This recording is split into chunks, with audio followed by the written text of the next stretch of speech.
when we talk about dream, we talk about dream dimension. We cannot deny dream is a different dimension. Whether you call it fake or real, whatever, it's up to you. But it's a different dimension. You are not in this dimension, this physical reality. You are not, people walk in your room and walk out and you don't know. So you're not in this dimension. Meditation is, if you go deep dive in meditation, you go different dimension. How we enter is... But today when we did the whole breathing meditation, for the first time, I think I saw something.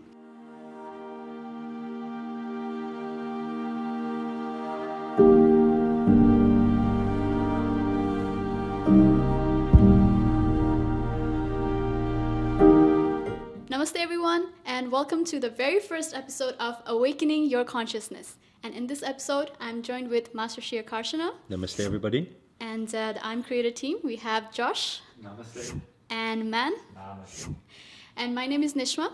And in this episode, we're going to be talking about spirituality, law of attraction, manifestation, or anything that can help you improve this year and make this your best year yet. Okay, so for those of you who don't know, we're currently going through a 108 journey with Master Shri Akarshana, and it's very powerful. Today was actually a very powerful day where we did a meditation and initiation with everyone.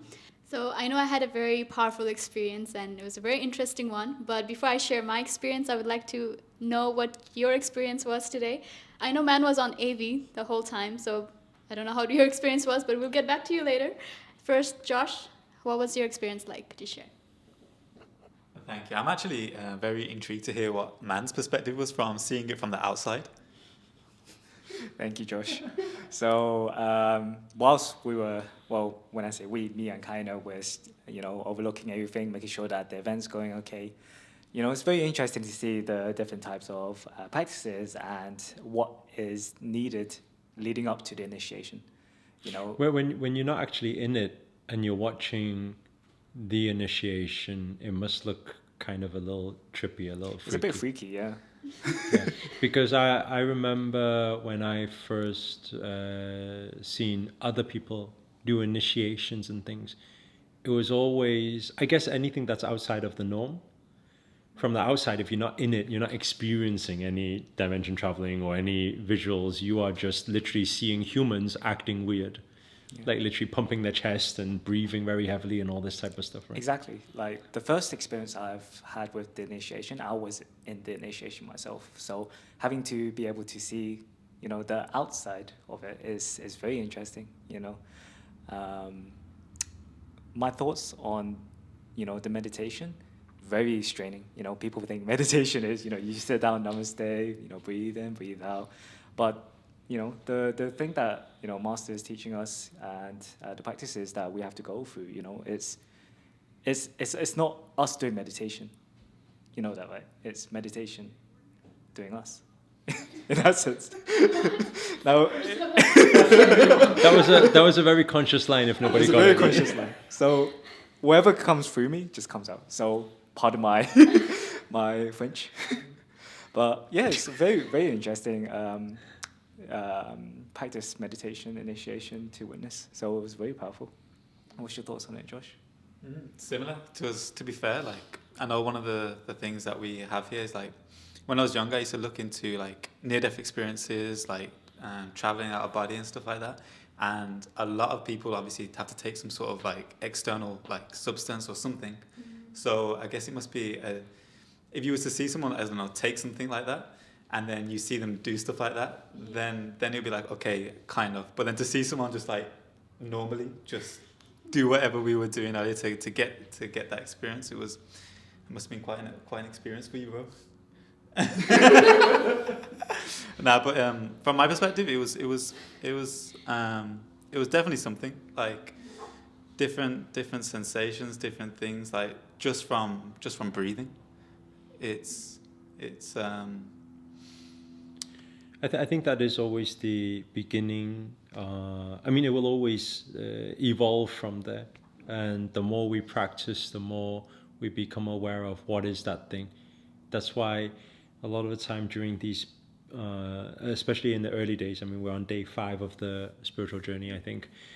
And we can only say for people to witness the feeling. Most will not have a clue what the feeling is. And most will still question at this time, am I making up this feeling or is it a real feeling? You know? And I think that, but that is the question to ask. Like we always say, with questions comes answers. And I think that from the moment we start asking that question, then we start opening our hearts, our minds to the possibility that it is something more than just our brain making something up. And once we surrender mind, then our soul actually can deep dive into deep meditation, or we can say dimension traveling. I guess it's almost like experiencing it with, imagine like in this reality, your eyes are closed and then someone, I don't know, touches you or someone does something to you. I guess it's kind of like that, where your spiritual eyes might be not as open as they could be. So then you experience things, but it's kind of like, what is it? What does it mean? So who do we ask those questions in? Do we just ask them in our mind and just be open, or? Asking in our mind is already a good question, because it means if we take our questions to the next meditation, it could be a possibility that we start seeking, because we want to know, what was that shape I seen? Is it more than just a shape? What was the flashing lights? Is it more than a flashing light? So just by doing that, it also helps. Obviously, if you are working with a master or a spiritual teacher or someone who has gone through the journey, they'll be able to give you a little bit of a shortcut, a little bit of a hint. Actually, you don't need to ask that question because that's nothing, and this part is something, you know. So yeah, I think if people have that access, then they ask that question. Otherwise, by asking themselves, you can also dive deeper. It may just take a little bit longer, but you'll get there. So what did you experience, Nishma? Oh, me. Well, so the thing is, I do consider myself like a spiritual person, but I'm not that woo-woo, you know? Like, I don't see things. What does it mean to be spiritual and not woo-woo? Okay, woo-woo being as in... Not crazy. Not too crazy. Like, I see this, I see that. Like, I'm not in that level. So is crazy a good level or what? I guess... I don't know. You're trying to get to crazy. Right? But people who are crazy, they've asked you questions like, how do I stop this? You know, so I guess it depends if you can actually be strong. Some people entering into the dark side. Yeah. Okay, I don't want that. Well, basically, I haven't experienced in that level yet. But today, when we did the whole breathing meditation, for the first time, I think I saw something, because I felt all the energy in my head, and I saw something that looked like a shape of an eye just pop up, and then I got scared for a second, but I thought, okay, just witness, but it disappeared very quickly. And then there was something like a hand. You see that's one part as well. When we get scared, then it disappears. Yeah. Because we we're out, we come out. Yeah, I was questioning it at that time. Like, I let my mind, like my thoughts roll, and then it disappeared. And then after a while, I saw like a hand with writing something with a feather. And then it disappeared again, because I let my mind question again, like, what is that? So, and I remembered after that you said, you need to just witness. So I guess it's just the initial first phase for me. For, those of you who've never experienced anything like this. So has that created curiosity for you to know what that thing was and what was happening? Yeah, I did write in my journal right after you mentioned, write whatever you experienced and questions you have. So. Because next time, let's say tomorrow, when we go into a similar meditation, you can actually take that question and take that visual into the meditation to attempt to achieve entering into that dimension again, to see the same thing, but this time to not be scared of it, and to allow more answers to come, and to witness, what is it writing, where is it writing, who is writing, whose eye, why is it looking that way? When we start witnessing, then without bringing ourselves back to human, because I remember after the session you also said one line, which is a very common line, which is, I don't know whether what did you say? I don't know whether I was making it up. Oh yeah. I don't know whether it was me just making the visual up, or I actually seen it. But what I said was, if before the meditation you said, you know what, let's visualize a pen, let's visualize an eye, then that's when you make something up. If your mind does not focus on something, but something appears, where does it appear from? You see, at that point, so we need to understand what we see is there. Obviously, what we make up in our mind is there also. But everybody is very clear, did I go into that visual purposefully? And if it's just out of the blue, I see something, well, why am I seeing this? Then you did not create that visual. So why does it appear? Is it like a message? Or is there a particular reason why we see things? Like certain things? Yeah, so because of the meditation we did today was for the energies to connect with each individual. It was open. Today, Master did not guide to say we are doing it to manifest a certain thing. Did not do it to say we are going into past life, or did not do it we are going into future. It was open. This was in writing, just to say energies, allow whoever at whatever level to see whatever is necessary for the next step of their consciousness journey. And that is all that's required at that time. Yeah, because actually Nishma said something. You went to see Sadhguru, I think, a few years ago. A year and a half. A year and a half ago. She said that during the meditation, you had this experience where you were crying, very emotional and all this type of stuff. And you were saying that actually after that, it didn't really come back again or nothing like that, right? No experience like that again. And she asked, why? Why was I crying there? What actually happened? What did I see? I say everything that happens is purely just if we get access to the energies, somebody opens up that portal for you to access, and you get a glimpse of something, it already guides you. For example, maybe she's sitting here right now for that reason. If you think about it, if you went to some spiritual event and then they give you some meditation, you sat there for a few hours, actually not a few hours, that's like a 2 day, full days. You sat there for 2 whole days and you didn't get anything out of it, you probably would lose interest even in any spiritual topic. So that connecting to even watching our videos, to being here and everything, there needs to be a glimpse. Sometimes the meaning is that simple. The meaning is just, I need you to know there is something that is beginning. You know, unless the meditation is actually guiding towards a specific door for a specific reason. Like if we say, hey, I'm going to show you through this door, with this key, we're going to show you who you are in a different dimension. Then you know that's not a sign, that's not anything. You can't mistake it for anything else. That is actually your existence there. I think it's almost like a breadcrumb trail, isn't it? And when you think about it, like how, I guess the consciousness above us kind of thing, or that expanded consciousness, for obviously it sees so much, like it knows so much, like to leave just like literally a breadcrumb to make you question more, to make you go on that journey. And I guess people watching this might be thinking like, how do you get to that point where you start seeing things or being guided? And I know one thing that I kind of had a realization today was almost like, you know, when you think of like mind, it's almost like, because you say when you see something, witness it, but then our human minds are trained to like almost like analyze it, right? And that's when, like Nishma said, you get pulled back from it. So you kind of see it, you analyze it, but then it pulls you back. So then the question is like, how are you meant to like be with that thing if you can't analyze it?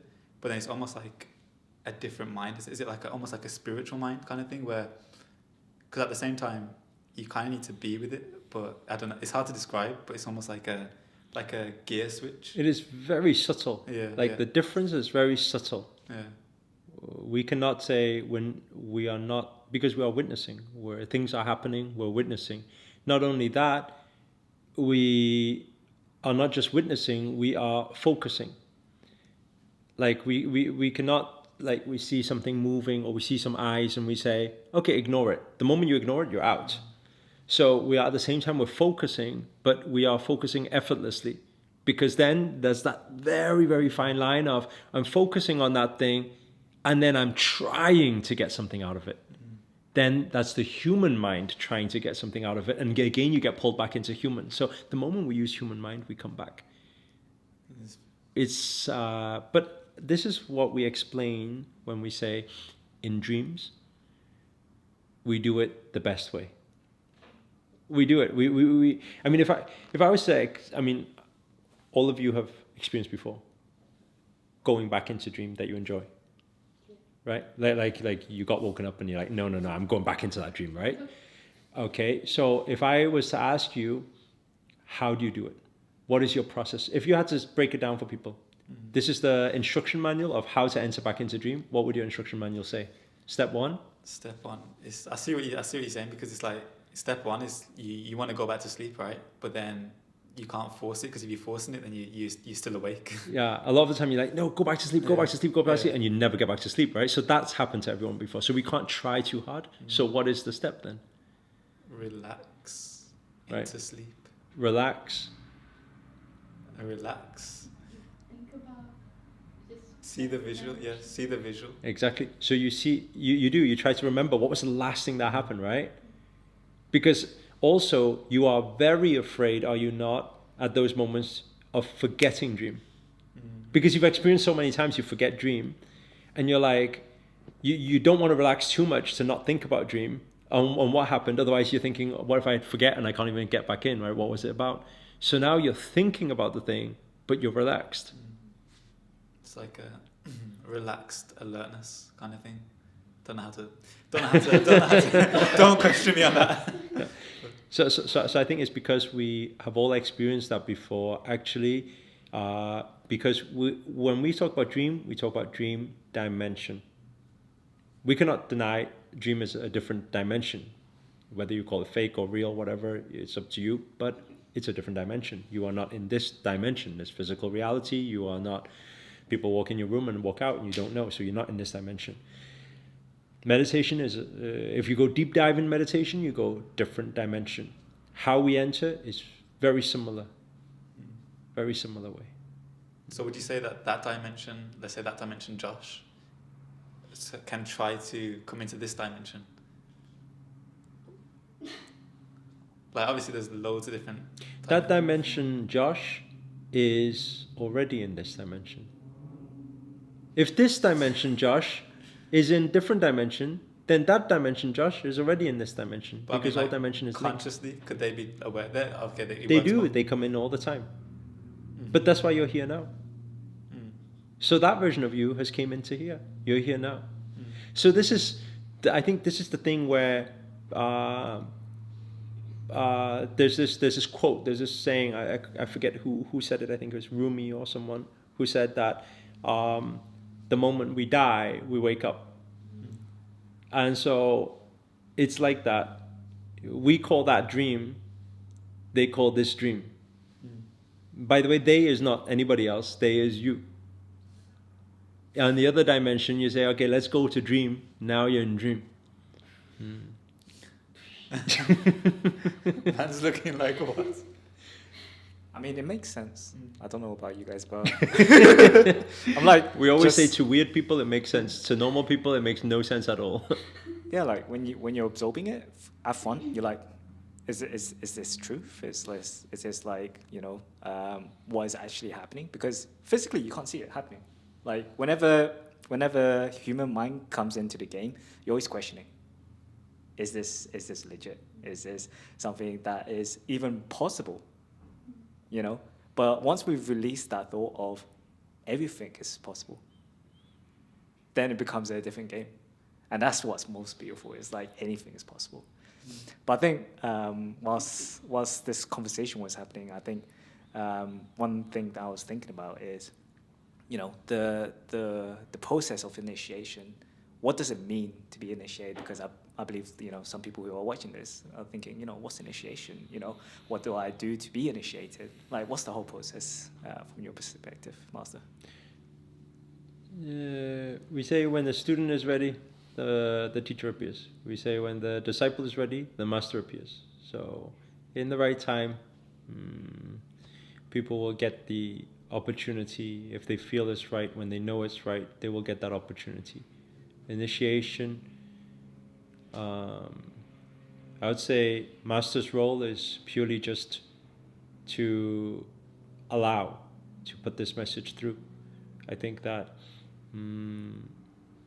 because of certain authorizations that have been given, permissions have been given, then we can speak to universe on a different level to ask and say, this group of conscious spirits and souls are ready. Let me give them a pass, guide you to the door, and you guys can go with the energies, to know more about existence and everything. And I think that sometimes people can look at this and say, this sounds too, whether people think it's religion or whether people think it's God and spirits and evil spirits and devil and all this type of stuff, people will always talk. What they don't know, they will speak, they will judge. They've never done it before, they will judge, or they will relate it to something else they've seen, But I think one question to always ask yourself is, who are you? Are you of a positive nature? Are you of a positive vibration? Or are you of a negative hate vibration? Because you attract what you are. If you class yourself as a positive spirit, positive soul, and you are attracted to a certain video or questioning, I think a lot of the time you see the practices. When we do the practices, we need to ask ourselves the question, wait, are we guided to go out and spread hate or anger or frustration, or are we guided to love and light and positivity? And if it's love and light and positivity, then what is there to be afraid of? And I think it's very important for people to understand that, instead of associating or automatically linking it to some sort of cult practice or something like that. That is, yeah. I think also one thing about the initiations is when someone's initiated with Himalayan pranam, whereas with someone else who's initiated with Bihamari, what's the purpose behind being initiated for different purposes? Is the journey is like being initiated each energy, each practice will give you different powers. So initiation is purely like a teacher teaching you different skills. So teaching you one skill that will get one type of result, teach you a different skill, give you a different type of result. We call initiation because it's much deeper than just a teacher teaching knowledge, because there's a lot of energies that are involved in. So would the student accumulate all of the different powers through initiations, or would they be able to access the different parts by just one initiation? Both. So master can initiate what master has permission for initiating. Then once a spiritual being, a soul, a special soul, embarks on the journey and they start understanding the authorities and everything like that, there's certain things they can ask for direct also, and to be able to get different knowledge. When we talk about masters, we don't, physical master is only one thing, because then we say in energy form masters, and that's why whenever we hear Grandmaster talk about it, he's saying he has how many masters, and most of them are energy masters in energy form. Only 3 to 5 is physical humans, because when you get access to that, you can get initiations from there also. Yeah, I think the most beautiful part about this show is being able to ask a spiritual master questions, because not every day can you sit down and ask questions about spirituality, law of attraction, manifestation. Reading on Google, you wouldn't find any answers like this. So being able to have an environment where you're actually asking questions. Obviously, the quality of your questions is the quality of your answers. So for people being on this 108 journey, I think it's a true blessing for them to be able to be under the guidance of a master to be able to answer those, questions that maybe in the whole life they've been trying to figure out. What's my clarity? What's my purpose? What's my, reasons of existence?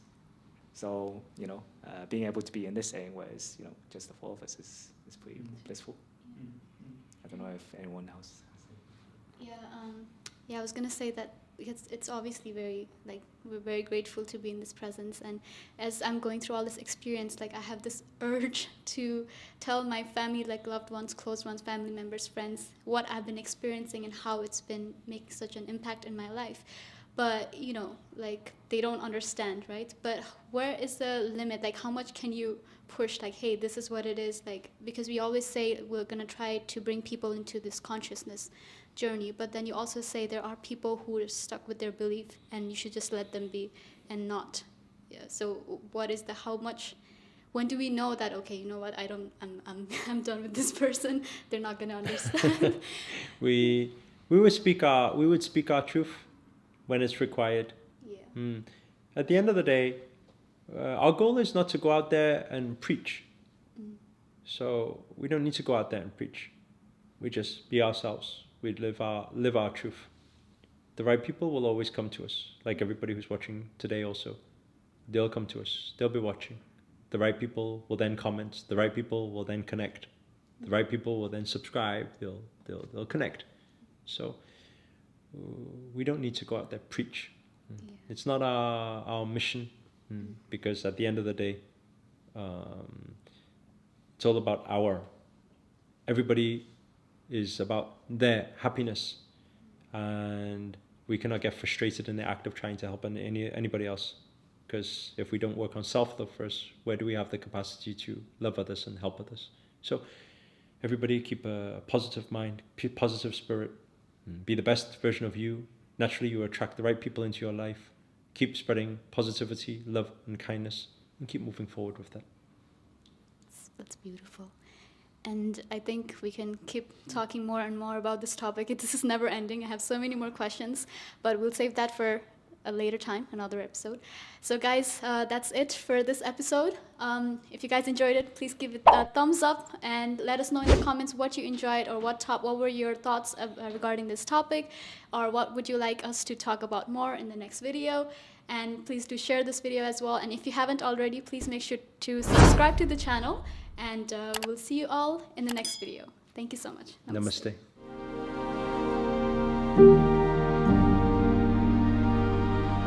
Namaste.